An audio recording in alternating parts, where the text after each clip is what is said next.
very transparent. Yeah. So yeah, and thank you so much for your video conversation discussing Todd Grande's thoughts about Tolle and others. And I really wanted to have a conversation with you in a kind of spirit of curiosity. I've been immersed in the principles for about the last 13 years, and before that NLP for about 30 years. But I've always really admired you for your provocative inquiries and your bullshit detector, I guess. Right. And I feel that in some ways recently I don't know if you know REM, the band. They had a song called "Losing My Religion." Yeah, I remember that from the early 90s. And sometimes it can feel a little bit like that. Yeah, it's a good song. It is a good song, yeah. So what happened to them, by the way? That's a blast from the past. I know. I'm not sure. I haven't heard anything of them lately, but I do like some of their old stuff. And yeah, they made some good music, and since you brought them up, I just kind of noticed that where are they?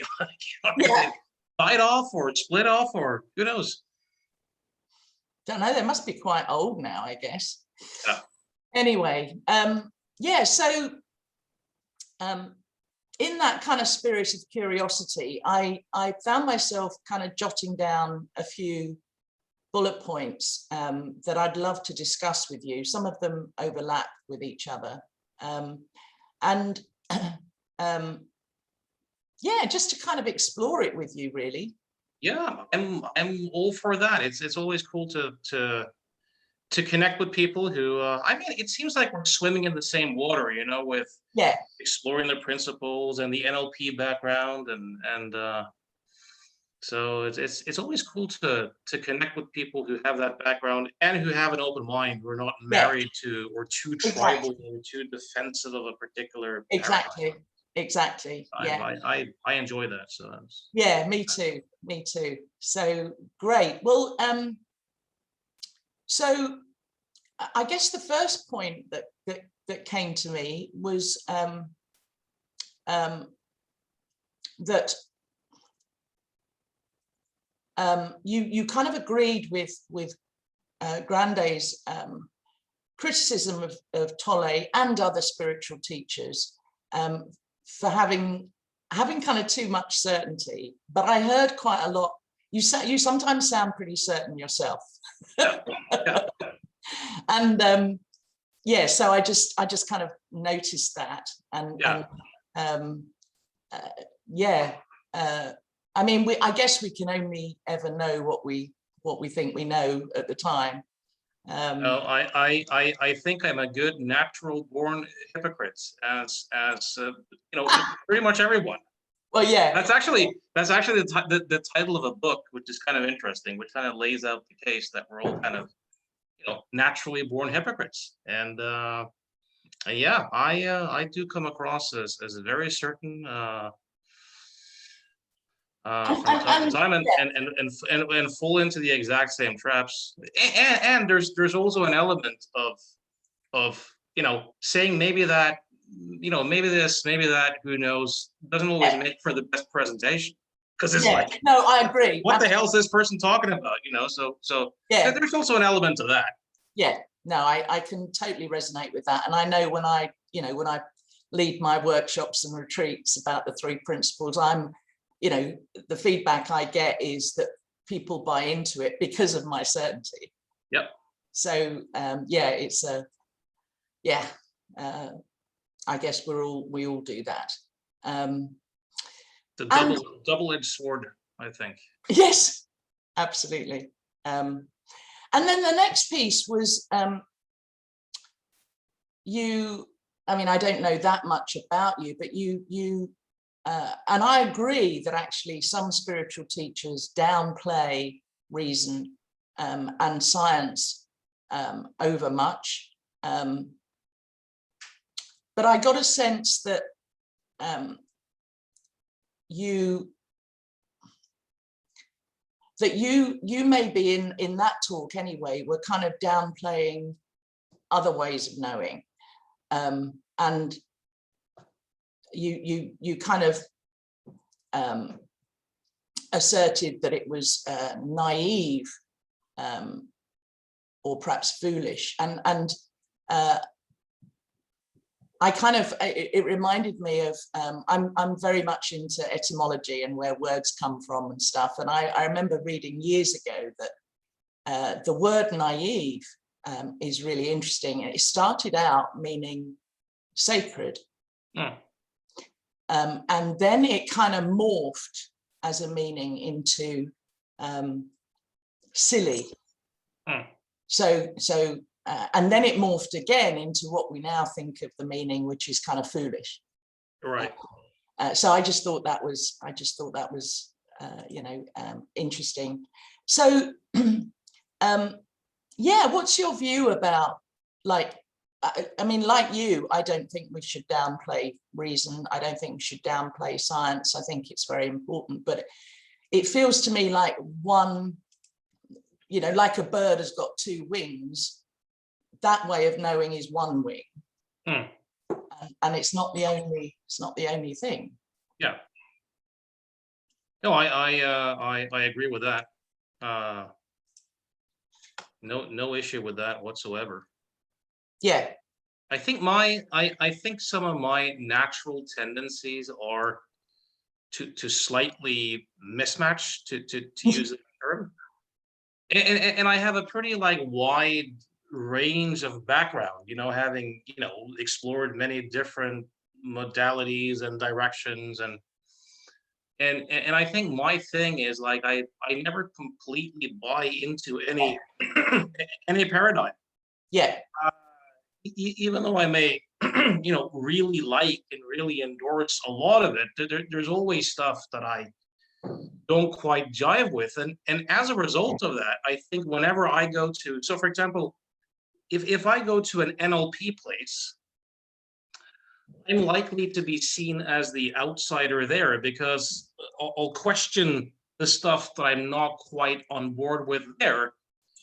And then if I go to like a three principles place, you know, I'll be the odd man out there because then I'll seem like the NLP guy, you know. And and if I go to some other modality and direction, so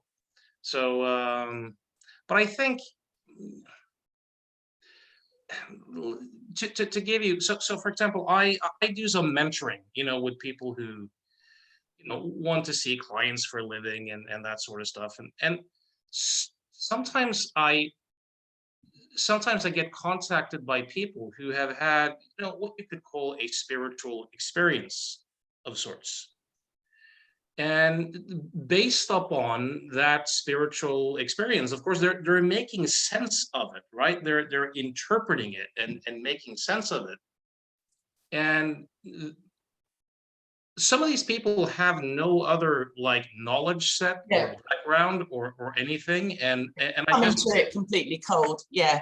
Right, and I just noticed that some of them just lack basic critical thinking skills and basic skills in reasoning, and they have this idea that they're kind of plugged into the one voice of the universe speaking through them as a result of having this experience, and there's a certainty there. Yeah. That then often kind of gets reinforced in some communities, as in, oh, if the personal mind quiets down enough, then it's the voice behind all creation that speaks through you, and if the feeling is loving or whatever, then you can just, and there's something about that whole mindset with people who might not necessarily know that they're interpreting and making sense out of.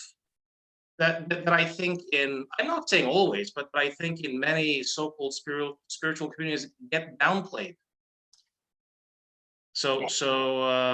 I'm not a reason overall, you know, strong materialist, anything like that. It's just kind of a balancing of the scales. type thing. No, absolutely, and I agree with you about the, sometimes lack of people thinking it through for themselves and just kind of wanting that certainty that a spiritual teacher offers, because it's easier, in a way. And also not necessarily seeing either that, okay, someone might have an insight or an experience or something, but they're likely to interpret it based upon their own, culture and religious beliefs and the language that's available at the time, and it easily gets turned into dogma or some ideology, and people just begin to spout it. And also this sense that if the mind is quiet or there's a feeling of unity or a feeling of love, that automatically means that what comes up will necessarily be wise. I think that's worth challenging, and not turn into like a religious belief of certainty. So one example of this, I don't know if you've heard about the philosopher and meditator Sam Harris, but he mentioned, reading and studying some interviews with some of these failed suicide bombers whose vests, didn't detonate. And there's this idea that they're all driven by hatred and alienation, and some of them probably are, but what was noticed was that quite a few of them were serene, peaceful, felt that this is God's will being played out through me, and had a serene peace as they did it, and a total conviction that the next time I open my eyes, I'll be united with, Allah. And I think instances like these often don't get mentioned or kind of get downplayed. No, that's a really good example. I remember I used to be, for many decades, a bit of a Tony Robbins fangirl, and I remember him, and you probably know, he talks a lot about the 6 human needs, and he often used to quote that example, in 9/11, the people flying that plane into the Twin Towers were meeting all of their needs, like, certainty, significance, connection, love. Yes. And so of course it made total sense to them.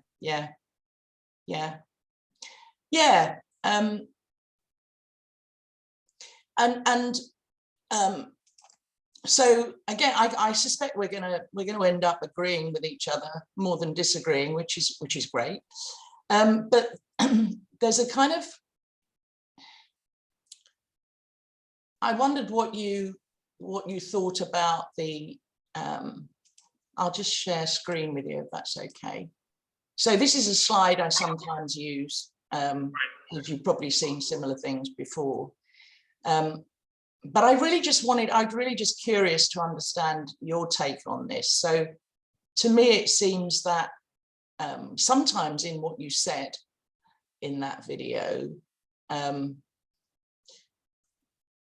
it almost, it seemed as if you were kind of downplaying or even denying that this is a thing in the middle, the bit in purple, and we're placing a great deal of emphasis on that psychological circle, and for me it's kind of I mean, certainly there is a psychological the same as there's a body, the same as there's a phenomenal, all those things in red are form, but there's a for me, and I do feel, not through slavishly listening to others, but experientially, I do feel I've discovered things about this inner circle. that, you know, as we say in the principles, seem to come before all of this other stuff. Right.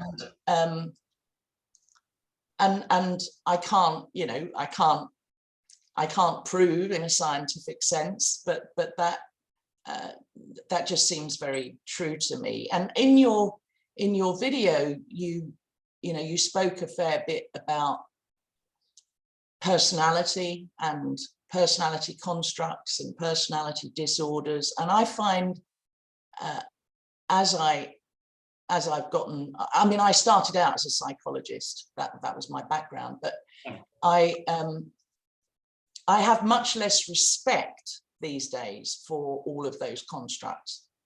And I don't know if you've read a book called Cracked by James Davies.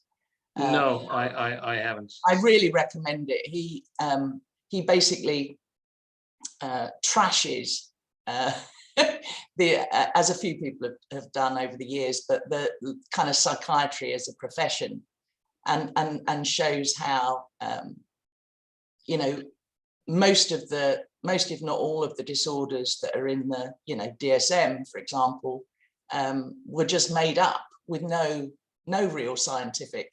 That's right up my street. I don't know if you ever seen some of my seminars or books or whatever, but I've been like a critic of psychiatry for 2 decades, and you know, big fan of Thomas Szasz and Peter Breggin and all these. So absolutely, you know, Todd Grande speaks to an audience, and he talks a lot about those things. And I don't take those things too seriously. But the one thing, so like I completely agree with Thomas Szasz that, you know, all these psychiatric diagnoses are essentially made up, and that they're conflating a, you know, metaphorical disease with a kind of literal diagnosis, right? Yeah. Well, it's the whole medical disease model. Yeah. So when I talk about narcissistic tendencies, I talk about it more as not as a diagnosis. I mean, but just, you know, we to various degrees can have more or less of those tendencies. And it was just an observation as a long-term meditator, because I've been meditating. This is like my 30th year. Yeah. So I've met quite a few, you know, people and teachers and people who have, you know, swum in that water for a long time, and kind of just noticed that people can have strong realizations of the self being an illusion and that sort of stuff, but they can still be jerks. They can still make sense of that and claim that in a very narcissistic way. And that it doesn't necessarily. My point was just as an observation that it seems that, call it spiritual insights or meditative realizations, or call it what you will, but it's just an observation that those kind of, call it personality tendencies, don't necessarily disappear. Yeah. And I think that's an interesting thing too. That's perhaps not necessarily talked about. Yeah. Yeah, me too. I remember having I mean, Mike Neal and I go back like 35 years or so. We used to teach NLP together when he lived in London.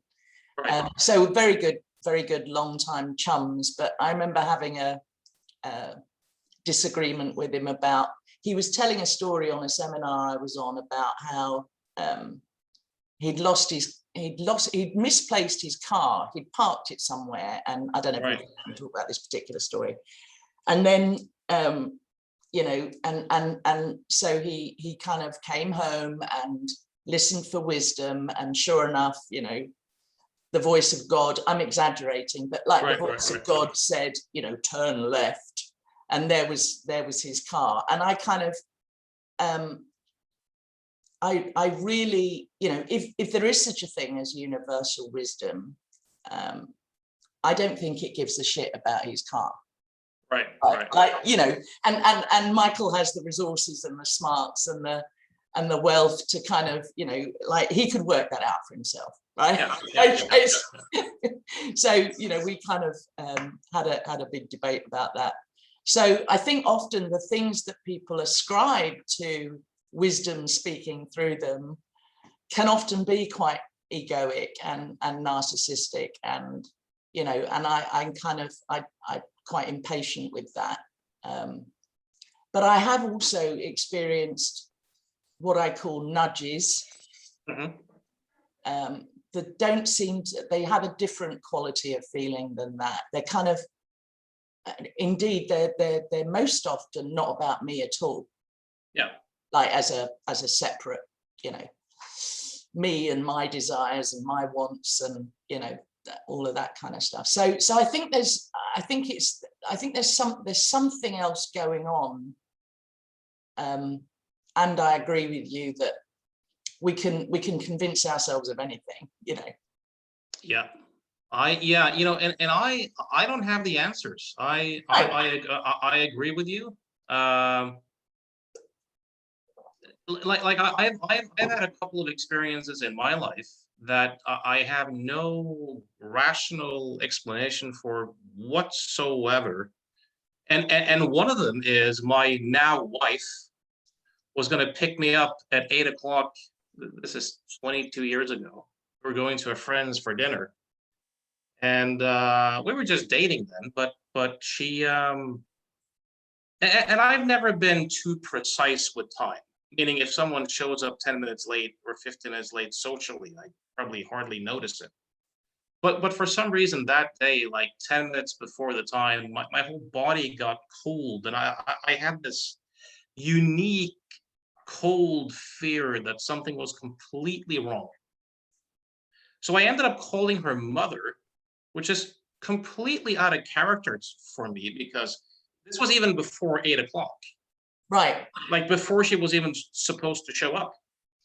And I never spoken to her mother, you know, so this was, I was like, this is weird. This is just completely bonkers. And I said to her mother, you know, let's just hope that she hasn't crashed her car into a tree. I was like, why on earth am I saying something like this, you know? And then, I don't know, 10 minutes later, her sister calls, and she's been in an accident. She's lost control of the car, ended up in a tree, and she's on her way to, you know, a big hospital in a helicopter, and, you know, 6 weeks in a coma, and you know, like a. Yeah. But where that, and at that time, I had just a complete certainty that propelled me to make that phone call, and those words just came, and I can't find any. Yeah. But I also, as soon as I got to the hospital, I also had this knowing that everything was going to be okay. Yeah. Which it turned out to be, you know, like relatively speaking, you know, over time. So I also had another completely bizarre experience of being at a party, after party, with an old friend I hadn't seen in like 10 years, and getting the same kind of, these are the two only times I've had this feeling, the same cold fear of like, get out of here, like right now. And I did. But there was no rational reason to it. And nothing seemed to. And then I went to sit in my friend's car, which was open. I got the exact same feeling, like, get out of here right now. So I rose up and I got out of the car, and I thought, you know, this is silly. This is just me. But this was me after like 2 beers. I wasn't drunk. There wasn't. But what happened was that later on, my friend came out, and for some reason, the guy who owned the house had pulled a gun on someone else and threatened to blow his brains out. And the trajectory, if he had pulled the trigger, was the car. Jeez.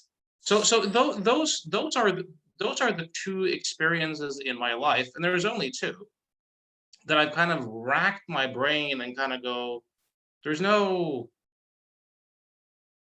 But then on the flip side of that, I mean, I like to study, you know, topics such as lie detection and these sorts of things. And of course, what comes up from that, of course, is that we human beings dramatically overestimate our capacity to read other people's internal experience based upon, how they look and how they sound. And we miss lies, and we're certain people are guilty and they turn out to be innocent, and or they're guilty and we're complete they're innocent. And so there's also like, and I've seen this in my own life too, that can have strong intuitions about things that just turn out to be completely. So I have a foot in each camp. Yeah. And I don't have the answers, but I don't really think anyone else does either. No. I don't know about you. If what I say here makes sense to you or not, but it does. Yeah, absolutely. And it kind of seems to me more and more like both and rather than either or, and yeah, it's kind of, like you, I guess I'm I've been in some senses a seeker of truth my whole life, but there always seem to be counter, any truth I find, there are also counter examples. Both in my own experience and with other people. So it's it's just endlessly fascinating. I've had a few of those kind of experiences that you describe as well. Not just like the get out of here ones, but things about this is what you must do now. This is what you must invest your time and energy in now. And that I've had 3 or 4 of those throughout my life, and I've kind of learned to trust them, I guess. But they're not things that I would have rationally come up with. In fact, for the last a little bit over 2 years ago now, I had one of those and sort of woke up to the climate and ecological predicament that we're in, big time. And so did a whole load of research, really, really deep, immersive research for myself, not just the headlines, and completely reinvented what I do in the world again. So now that's how I spend probably 95% of my time, is working in that space. Now, I would never have chosen that. It's hard, it's challenging, it's full of grief, it's full of it's constantly having conversations with people who are in various stages of denial about it. And I think Daniel Kahneman, the Nobel laureate, said, if there was one problem that the human mind is just not equipped to deal with, it's catastrophic climate change. And I've chosen to kind of just throw myself into that, like, at some personal cost. I closed down my business after 35 years. It was a very successful business. This nudge said, no, you mustn't do that anymore. So I now do everything. Out of curiosity, what do you do in that realm, or in terms of the climate? Well, I do a few things, various projects. I run retreats and workshops. They're online at the moment, but before lockdown they were face-to-face, and hopefully will be again. So for people who are coming to terms with where we're at, and it is much bigger than just climate. It's all the earth systems and human systems. And it's interesting because I think if you drill right down, the reason how we got here is because of disconnection from ourselves, our deeper selves, from each other, and of course from nature and from the earth. So that for me is like, that's how we got here. And so I work with activists. I work with people who are, a lot of young people who are just coming to terms with this now, and what it might mean about a very different future for them. And, you know, as I said to my Conservative MP, one of the many times I met with him, I said, you know, if you think there's a mental health crisis now in the UK, just wait a while as more people, you know, wake up to what's happening. Right. I also am deeply immersed in a community which is about adaptation rather than just mitigation. I think it's kind of too late now to just mitigate our way out of this. So we need to think about adaptation, and also something called deep adaptation, which is the inner stuff as well as the outer stuff. And that's a very, very, you know, rapidly growing global community. And so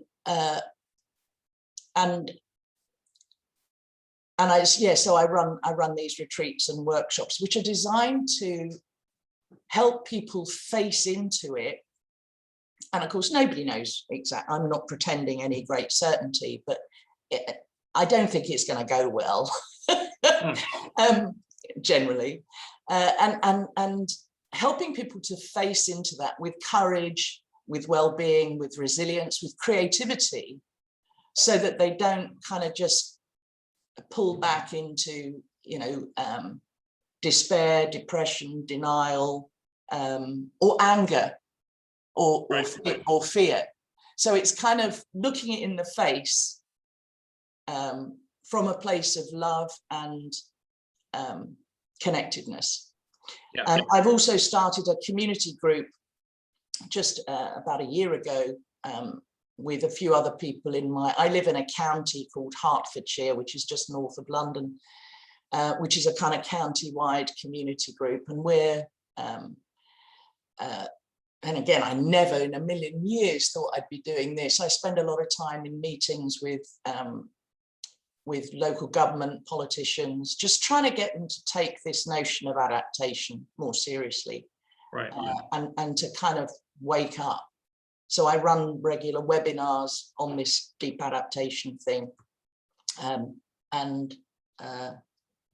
Yeah, so it's a completely different life to what I did before. And as I say, closed down the business, and I don't charge anybody for anything I do these days. It's all in the gift. And it's my tiny little radical rebellion against this extractive, insane capitalist world that we've created, where, you know, I will help you, but only if you give me money, kind of thing.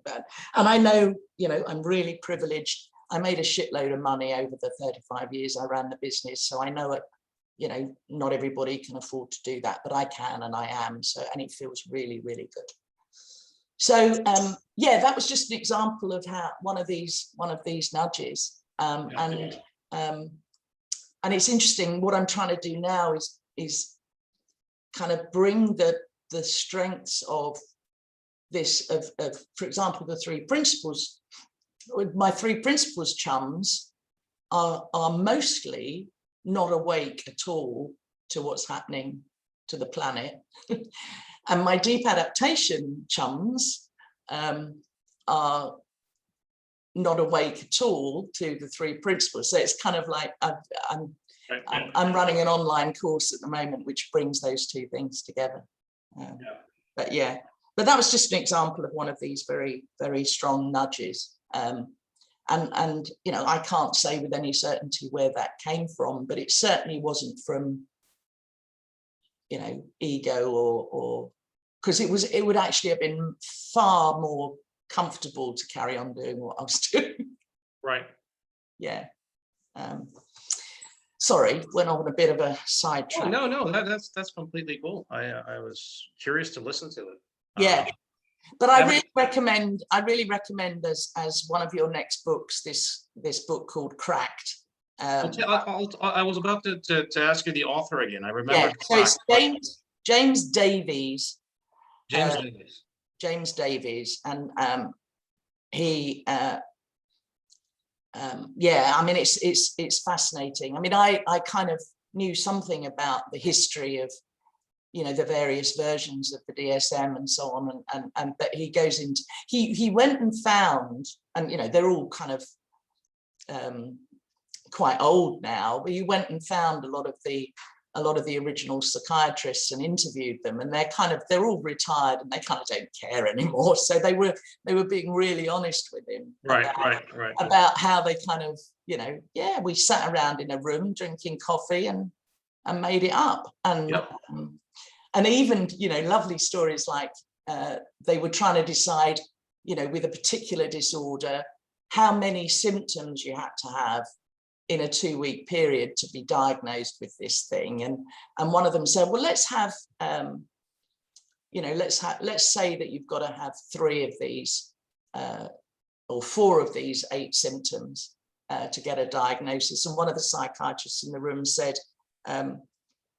oh, can we not include that one? Because actually I've got that. Yeah. Yeah, so it's hilarious. So, and of course he shows in this book how it's all linked to Big Pharma. Yep. And you know, again, there we have it, the kind of, you know, we have pathology. His point is, and I so agree with this, we have as a society pathologized feelings. Yep. And we don't need to, you know, these are and just the challenges of life themselves, you know, like pretty much anything can be you know, put into one of those boxes. Absolutely. Yeah, absolutely. And you know, the kind of, I mean, it wasn't that long ago since homosexuality was in there as a disorder, you know. So it kind of yeah, and I mean, in the old days, you know, diagnosis like dropatomania, you know, if you were a black slave and you wanted to run away from your master, you know, that was the basis for but even when they negotiated the DSM-5, you know, rapism what was supposed to be a disease. Like if which one? Rapism. Really? Like rape and then ism, yeah, because if you, it's a bit like masturbatory insanity, right? Like if you jerk off, it's due to the disease of masturbatory insanity. But people who had done several rapes then, you know, suffered from the disease of rapism. But then there were protests, you know, that well, if we actually pass that through, they might get all these rights and lenient punishments, and so they kind of voted it back out. Which just shows like how political and arbitrary yeah the whole thing is.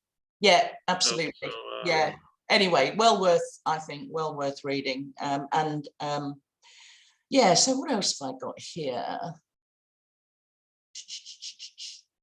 Yeah, so I think that's mostly it. I mean, going back to that slide I showed you, what and I know, you know, nobody's certain about it, but like, what is your view about this central purple bit or mauve bit, lilac bit, whatever that color is, and you know, the extent to which at that level there is some kind of connection with what you might call source, and also each other, you know, the whole kind of, there's something going on, I think, where, you know, when we really connect, you and I, that, you know, there's the thing that's looking out of my eyes is the same thing that's looking out of your eyes. Yes, yeah. What's your that completely resonates with me too. This notion that we fundamentally share the same being, so to speak. Yeah. And then the challenge, I think, is you know, how do you live from that place, and to what extent are you able to, and in how many contexts of your life, and how do you know if you are? Yeah. You know, it's and it's tricky. Like I remember once I was at a workshop in the UK, And I often like to play devil's advocate with things. So we were a bunch of people sitting around the table, and for some reason, the discussion of whether it's ever okay to spank your child came up. I have no idea how that became the dinner topic conversation, but it became an explosive one. And most people were like in complete agreement that, you know, you should never, ever, under any circumstance, do such a thing. And I tend to lean in that direction too. Yeah. You know, but and there was this one guy there, you know, a Pakistani man who said, look, when I was a teenager, I was up to no good. And my friends and I had planned to rob this little like convenience store. Not a convenience, what do you call it? Like a kiosk, like a yeah, a well, kiosk. yeah. And his mother had kind of intuited that he was up to no good. And his mother was a very kind, very, you know, but that day she had said, I can't remember his name, but she said, what are you up to? Like, what are you gonna do? And he had just made up some lie. And she was like, I'm gonna ask you again. And this time tell me the truth. What are you up to? And he just kind of flippantly lied.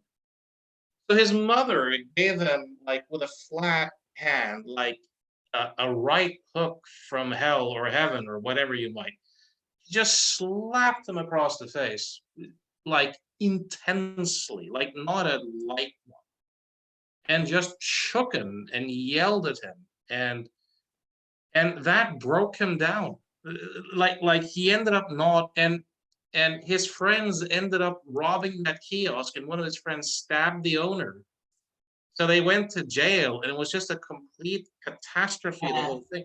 But he said that, look, hadn't my mother done that at that particular time, I would have been part of that, and I would have been to jail as well. And he said the only thing that saved me was that huge slap across the face. And he was like, that was the right thing to do in that. And of course, many among the audience, not the audience, but the people around the table were like protesting. And yeah, you know, but that isn't, you know, is there an exception? Is there a context where perhaps doing the, you know, conventionally wrong thing might be the right thing, you know, and yeah, you can, you know, back to the we share the same being thing, you know, you could make an argument that she was acting from that, and other people might say no, she was angry, and, you know, such behavior, and it's violent, and it could never be, and that's why I'm like, yeah, to me that resonates.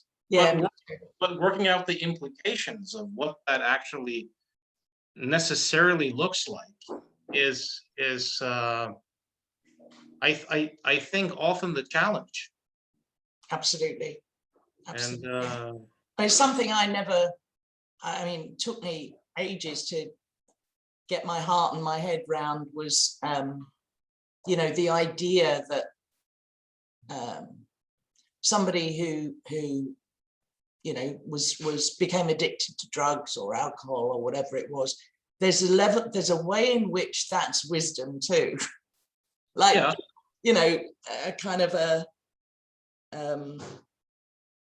I don't know, I can't explain it, but you're right, everything is contextual.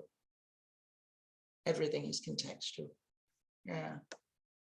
And I think also, I mean, if you go back to the more personality level again, you know, that we human beings seem to be a good mix of motives and competing commitments, and like so I've had the chance to meet quite a few, you know, I have some family members who are, you know, environmental activists, and, you know, these sorts of things, and run a foundation, and all these sorts of, but they're kind of the flying the private jet while lecturing about it. There's an element of that, and the whole environmental thing has never quite been my topic in terms of I haven't looked into it deeply enough. It also crashes with my personal biases. I think in many ways. And I think seeing up close some of the people I know who operate in that field, the level of hypocrisy has been something of a turnoff. Sure. There was one person, what was his name? H.L. Mencken, who said, very often the urge to save the world is the secret desire to rule it. And that, of course, is the cynical interpretation. But I don't think it's necessarily an either or either, but like how much of it, for many people who might want to save the world, change the world, how much of it is driven by power and status and wanting to be significant and wanting to be seen as a good person and no, absolutely. I come up against a lot of that. And, maybe there's even an element of that in me. There's a poem by, I think it's E.B. White, who it's something like, every morning I wake up torn between the desire to save the world and the desire to savor it. Yeah. And I recognize it myself too, as a result of not having deeply investigated the topic. And it kind of crashing with some of my biases. Yeah, say more about that. Because I mean, before just over 2 years ago, I often feel I have to apologize to my kind of climate activist friends now because I'm so late to the party. I mean, it's actually my birthday today. I'm 63. And I was 61, and I kind of how have I been hiding under a rock this whole time? Because once you kind of do allow yourself to go there, it's really pretty bad. But tell me more about your personal biases. Well, the thing is, like since it's never been my topic, and the H.L. Mencken quote, appeals to me. Like the cynical interpretation of the motives of the people doing it are self-serving to me in that sense, right? Yeah. But I kind of acknowledge that. So for example, and you've probably seen this 100 times as well, like if you work with a client, let's say you have someone who's very identified as being a compassionate, kind person, and perhaps they're in a relationship or a family where they in quotation set everyone else's needs above their own. And then they don't get anything back and they feel burned out and they feel bitter and we're sometimes looking at them and saying, look, I have no doubt that you have a kind heart and the best of intentions and this and that. And how much of living that way over time might be driven by a sense of, if I'm only perfect or sacrifice enough, then I'll get love and appreciation and then I'll kind of be okay. And I'm not saying that it has to be an either or thing. I mean, we humans probably are a solid mix of competing commitments and motivations and no, in terms of bias, my biases, and this has never changed for me. Like I went from believing in free will to thinking we have no free will to landing on, or partial free will to landing on there's no free will, right? But my kind of biases politically have never changed. I've always had a strong libertarian type streak, but a very interconnected one.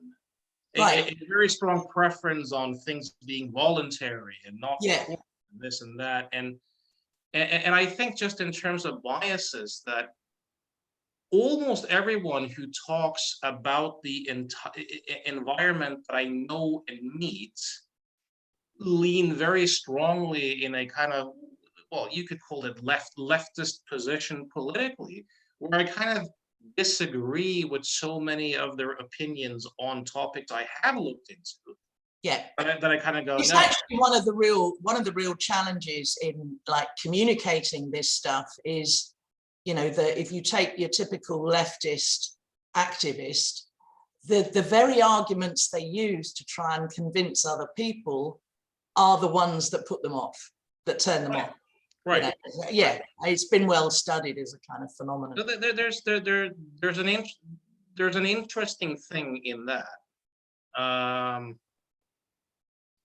That's also, by the way, I don't know if you noticed this, but have you ever heard about a guy called Thomas Sowell? No, how'd you spell that? Sowell. Don't think so. He's about 90 now. He's a very well-known economist and kind of historian, philosopher. But he has more of that kind of free market libertarian, bit conservative streak, you know, to his thinking. But he talks about the constrained vision of man and the unconstrained vision of man. That some people have this tendency, like Rousseau, you know, that man is born free, but is like enslaved by the institutions and this and that. And as a result of that, if we can only like rearrange that enough, you know, people will be liberated. Which seems to fall very easily in line with, you know, like the Three Principles community and many spiritual communities, is that, you know, our fundamental nature is one of freedom and love, and but we're kind of we kind of get lost in that ideas. But then you have the more constrained vision, which is like, no, you know, human nature has constraints and limits, and war and poverty seems to be the default, but you know, we can sometimes grow out of it, and as a result of that, you should probably be more skeptical of government programs and who claim that they can rearrange human nature in society and that sort of thing. So I was going to ask you, because I've noticed over the years that most of my friends who are either into NLP or who are psychologists or whatever typically seem to have more of that kind of unconstrained vision, the Rousseau vision, and they tend to lean left politically. And I would imagine that that's probably, I don't have any proof of this, that this is just a hunch, but I would probably imagine the same being true for like something like the Three Principles community. That whole unconstrained vision, you know, the Three Principles, the way everything is framed, really neatly kind of folds into that. Yeah. So I would assume that most of the teachers and perhaps many of the people who really resonate with it probably lean in that direction. Yeah. Where I'm probably kind of the odd man out there too, because I don't. I naturally don't. And this is funny to me. For example, when I listen to a person like, let's say Jack Pransky, you know, who I really like his books, and he seems like a very nice guy, and you know all that stuff, nothing like that. But you know, he's like a Bernie Sanders supporter, and he isn't overtly political, but everything, but everything he presupposes, it seems, in terms of how do you actually live this, seems to be formed by, call it, those biases or those orientations. So when I listen to it, you know, so much of, since my, call it, biases are so different in terms of, you know, how I probably look at economy and history and systems, and I don't think it's because I'm a bad guy, or but my fundamental assumptions are so different that so that's also an interesting it is. And my journey over the last couple of years is you know, I think it's probably fair to say I have radicalized myself, right?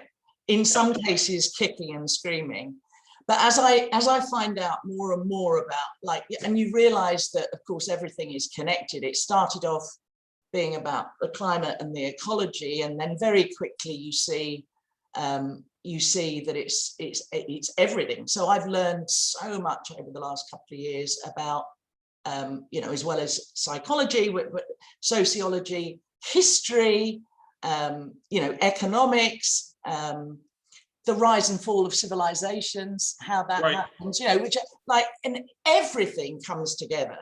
And in fact, there's a guy called Paul Chaferka who wrote a book about it, where he talks about the stages of awakening in terms of this. So kind of stage 1 is dead asleep. Stage 2 is awareness of one fundamental problem, which is where actually probably most climate activists are. Stage 3 is awareness of many problems. Then you've got awareness of the interconnection between the many problems, and then awareness that our predicament encompasses all aspects of life. And that's kind of where I am now. But yeah, I mean, if I'd have done you know, any kind of, if you'd have interviewed me about my beliefs and my values and, you know, politically where I stood 2 years ago, it'd be very, very different now. And that's fascinating, because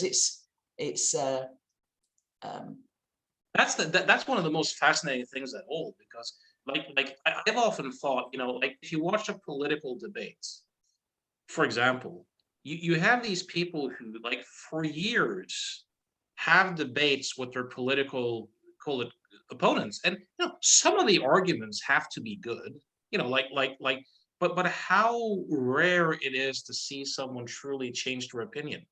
Yeah. Based upon hearing arguments or radically changing their it's a fascinating. What do you attribute that to? Because that's fascinating.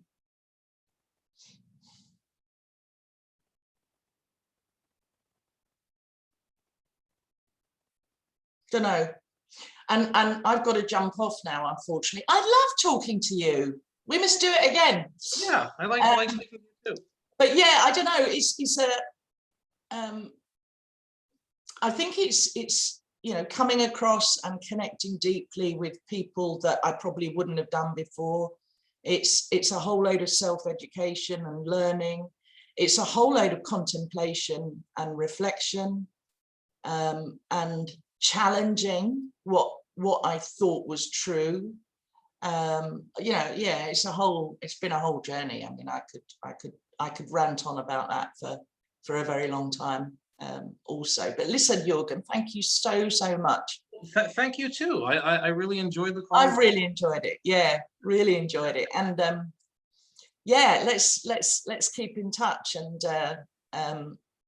I'm deeply grateful to you. Thank you. And keep on being a devil's advocate.